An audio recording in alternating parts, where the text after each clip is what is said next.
নমস্কার, দেখছেন কলকাতা টিভি। আপনাদের সঙ্গে রয়েছি আমি ঋষিকেশ। শুরু করছি সংবাদ সারাদিন। শুরুতেই যে খবরের দিকে নজর রাখবো, বাংলাদেশের জাতীয় সংসদ ভেঙে দিলেন রাষ্ট্রপতি। বাংলাদেশের জাতীয় সংসদ ভেঙে দেওয়া হয়েছে। বঙ্গভবন থেকে ইতিমধ্যেই বিজ্ঞপ্তি জারি করে একথা জানানো হয়েছে।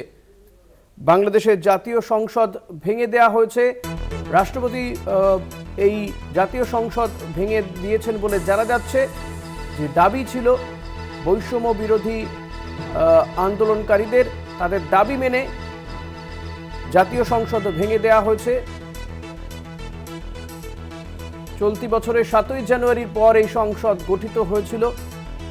দুপুর 3টে পর্যন্ত চূড়ান্ত সময়সীমা ছিল এবং তার মধ্যেই কিন্তু এই জাতীয় সংসদ ভেঙে দেওয়ার কথা বিজ্ঞপ্তি জারি করে জানানো হয়েছে।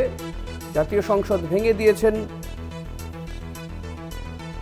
রাষ্ট্রপতি। বাংলাদেশের রাষ্ট্রপতি তিনি জাতীয় সংসদ ভেঙে দেওয়ার কথা জানিয়েছেন। বঙ্গভবন থেকে বিজ্ঞপ্তি জারি করা হয়েছে।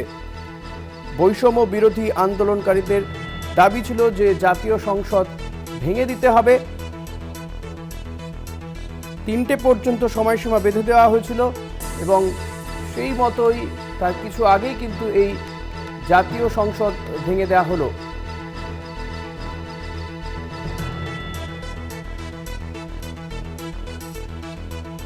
বাংলাদেশে জাতীয় সংসদ ভেঙে দিয়েছেন রাষ্ট্রপতি।